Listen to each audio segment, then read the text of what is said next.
The curve is like this. So in between, there are troughs and peaks and troughs and peaks. But if you were to normalize it, you would find a curve that is increasing like this. Why? It is because, Mr. Speaker, that every murder generates a murder and then another reprisal. So potentially, if there is no intervention in a situation of murder, you could have one murder generating 3, 4, 5, 6 murders. So the issue for law enforcement, when you are seeing your murder rate skyrocketing, aside from the regular policing things like investigating, you have to intervene to literally keep peace and prevent retaliations and reprisals. That is the position that we are in, Mr. Speaker. And we see it. The moment we pull intervention, the murder rate goes back to where it is. It is the experience, Mr. Speaker, of a certain kind of policing in Jamaica, where we believe, and I'm making the point because the member from Central Manchester raised this business of extrajudicial killings. And the police action in this regard.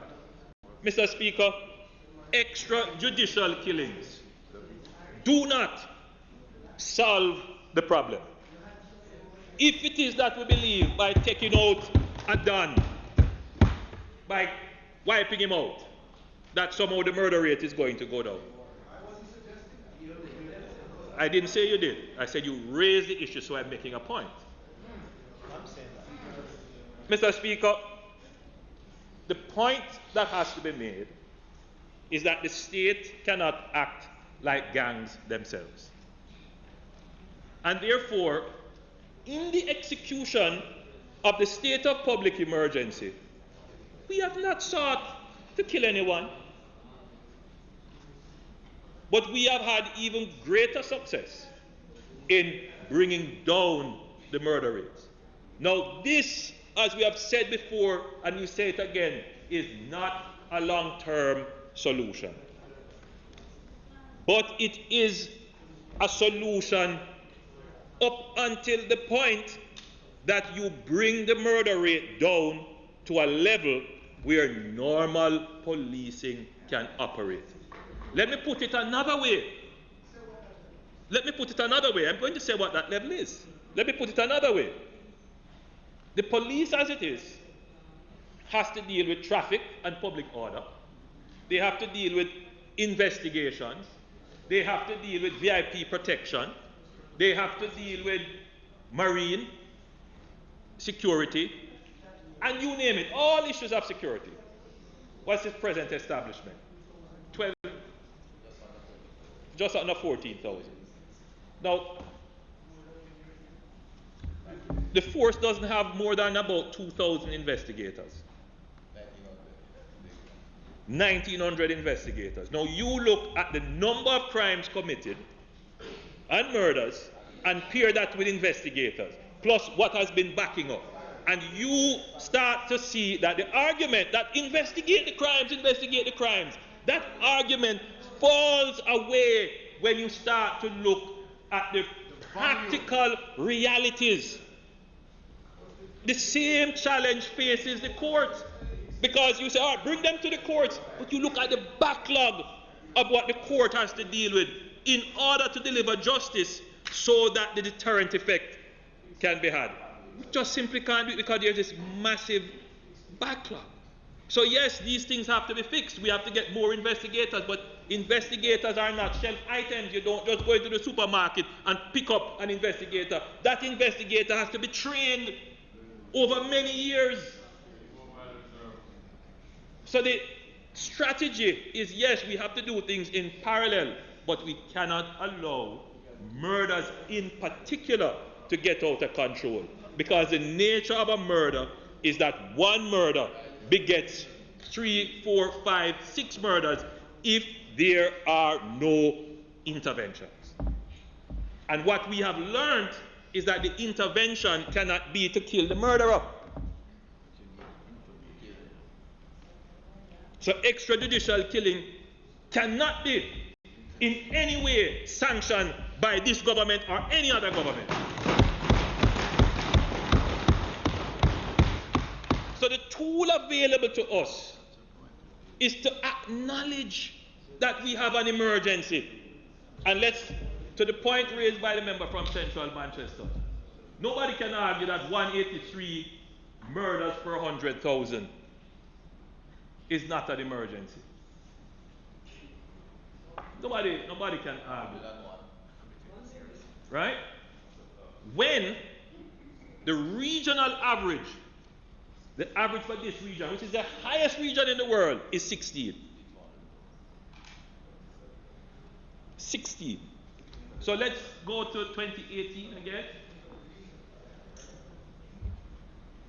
So the SOEs have changed the map significantly. Changed it. So we didn't have an SOE in Hanover or Westmoreland, but it has changed the map generally. And I'm saying that it is clear that the SOE had a positive effect.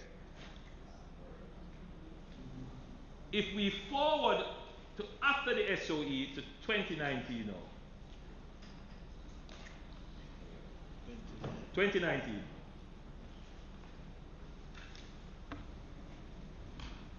had we maintained the SOE, my view is that we would have brought St. James way down. I'm giving you my view. As I said, it's my view. I'm giving you my view.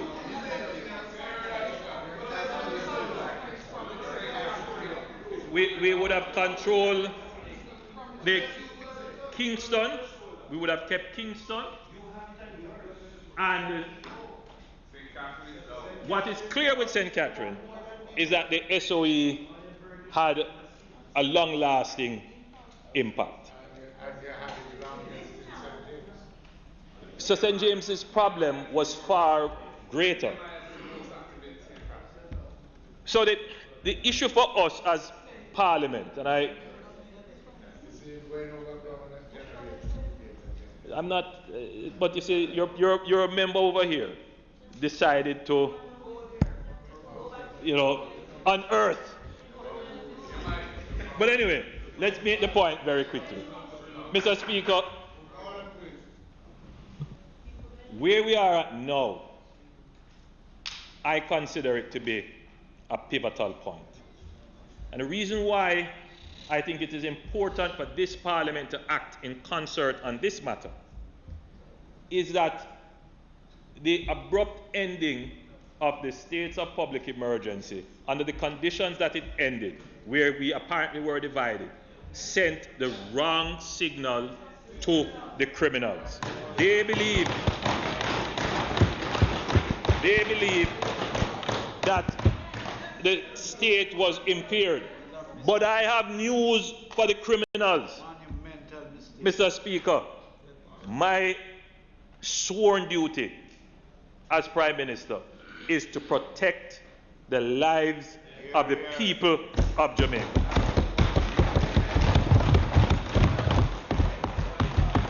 And when I go to sleep, my conscience must be clear that I did everything possible to make sure that the people of Jamaica can go to their bed with their doors and windows open and wake up safe the next morning. And we don't resile from that, because that should be the dream that every single member of Parliament has for Jamaica. We don't resile from that. But Mr. Speaker,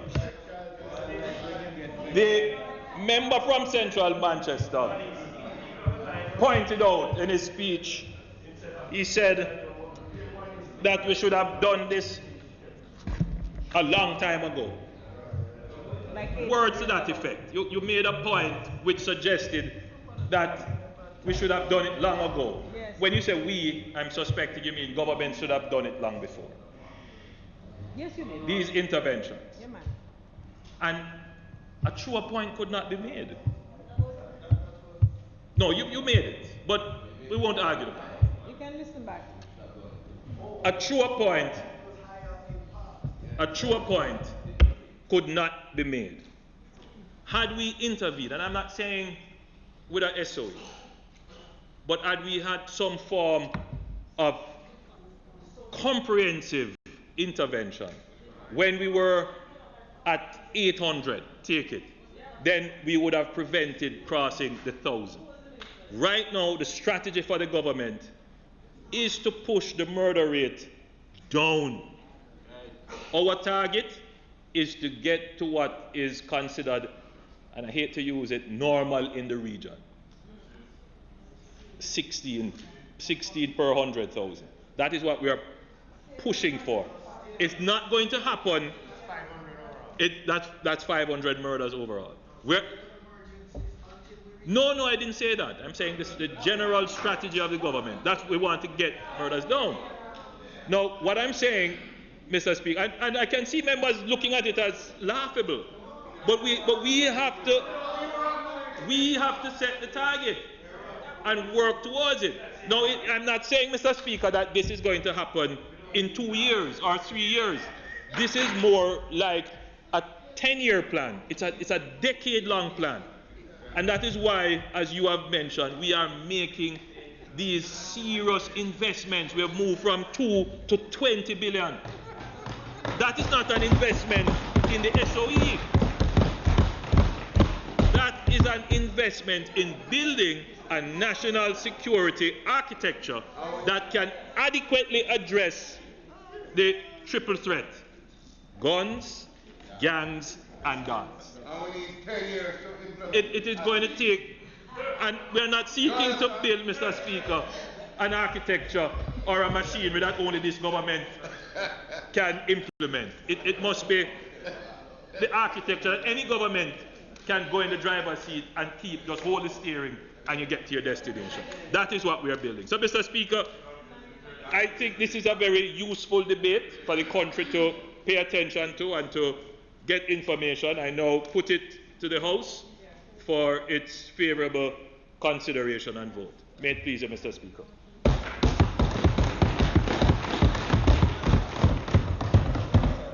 Members, the question is that the motion be approved. Clerk will now call the roll.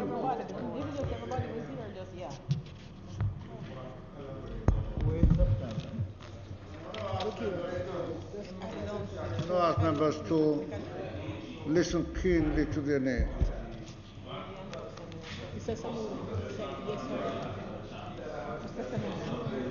Order, please. Speak in the mic, Mr.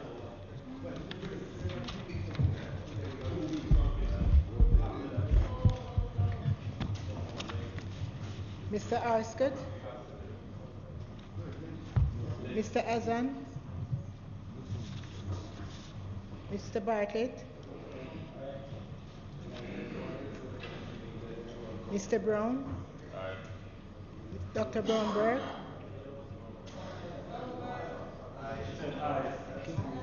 Mr. Buchanan, Mr. Bunting,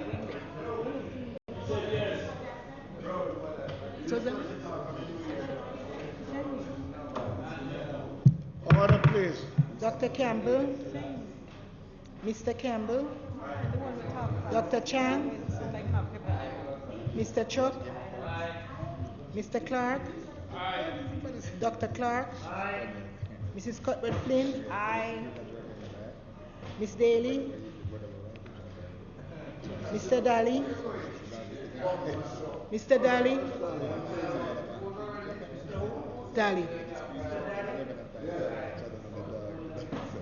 Mrs. Dalrymple Philibert, Dr. Dunn, Mr. Fagan, Dr. Ferguson, Mr. Golding, Ms. Grange, Mr. Green, Dr. Guy, Ms. Hannah, Mr. Hales, Mr. Henry, Mr. Holness, Mrs. Holness, Mr. Hutchinson, Mr. Hilton, Mr. Jackson, Mr. Kelly, Mrs. Malahoo Fort, Mr. Main, Mr. McKenzie, Dr. McNeil, Mr. Montague, easier, Mr. Montague, Miss Nita, Mr. Paulwell, Mr. Phillips, Dr. Phillips, Mr. Pickersgill, Mr. Redman, Mr. Robertson, Mr. Robinson, Mrs. Robinson, Mr. Samuda, Mr. Shaw, Mr. Spencer, Mr. Stewart, Mr. Terry Long, Reverend Thwaites, Dr. Tufton, Mrs. Vaz, Mr. Darrell Vaz, Mr. Dwayne Vaz, Mr. Warmington, Dr. Wheatley, Mrs. Williams, Mr. Witter, Mr. Wright, Mr. Speaker, Mr. Speaker,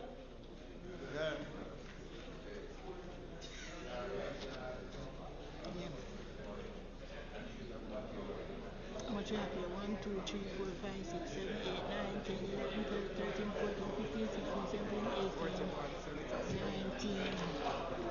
1, 2, 3, 4, 5, 6, 7, 8, 9, 10, 11, 12, 13, 14, 15, 16, 17, 18, 19, 20, 21, 22, 23, 24, 25. 25 and 19. 25 and 19. 44. 1, 2, 3, 4, 5, 6, 7, 8, 9, 10, 11, 12, 13, 14, 15, 16, 17, 18. 18 and 44. Members, please have a seat. I'm going to ask you to spend another 5 minutes. Dr. Ferguson, very important that you give us a 5 minutes. Okay, so that is the one. All right, so it work out to 44. What did I say here? 1, 44 is how much knows? 1 knows, and the other one, 1, 2, 3, 4, 5, 6, 7, 8, 9, 10, 11, 12, 13, 14, 15, 16, Members, 17, the House has not adjourned. We are being watched all over the world, and we must demonstrate our responsibility in the Parliament.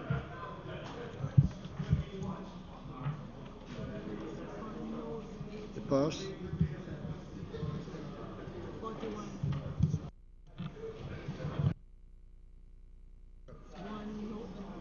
1 no. 1 no. Members, we have the results. 44 yes, 1 no, 18 absent. The bill is passed. Before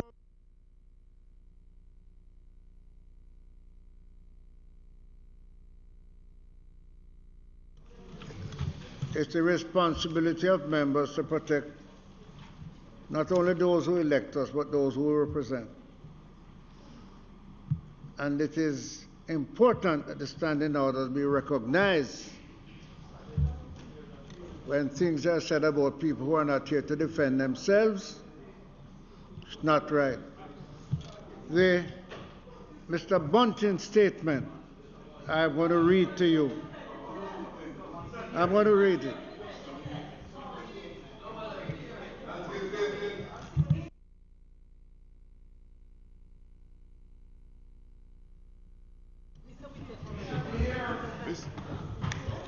Mr. Speaker. Mr. Bunting said. Mr. Speaker. Mr. Speaker. Yeah. Go ahead, Mr. Bunting.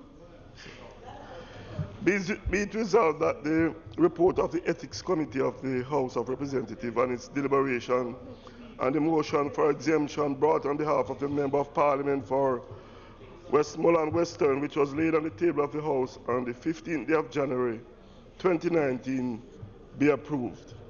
Mr. Speaker, be it resolved that the report of the Ethics Committee of the House of Representatives and its deliberation on the motion for exemption on behalf of the Member of Parliament for St. Mary's South Eastern, which was laid on the table of the House on the 16th day of April 2019, be approved. Mr. Speaker, be it resolved that the report of the Ethics Committee of the House of Representatives and its deliberations on the motion for exemption brought on behalf of the Members of Parliament for St. Andrew South Eastern and St. Mary South Eastern, which was laid on the table of the House on the 30th day of April 2019, be approved. Mr. Samuel. Those in favor? Aye.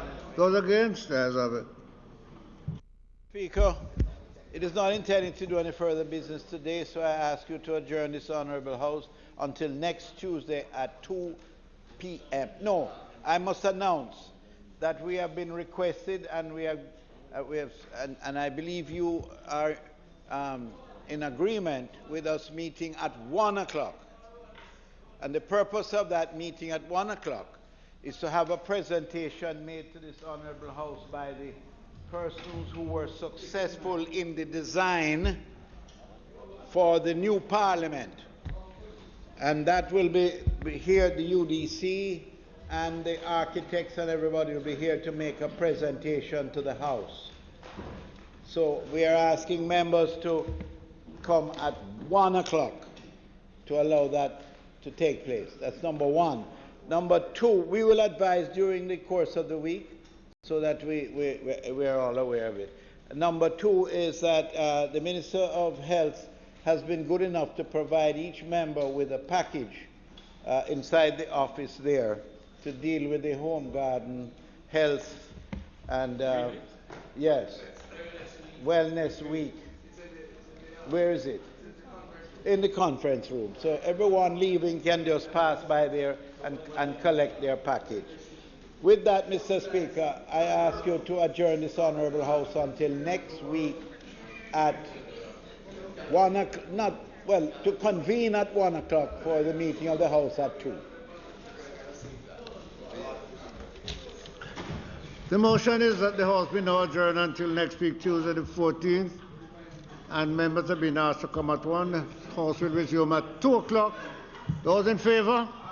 Those against? As this Honorable House stands adjourned. Members, please stay in your place until the mace goes through the door.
Hi, I'm Neveline Williams-Mills, Jamaica 400 champion, and you're watching PBCJ People's Station.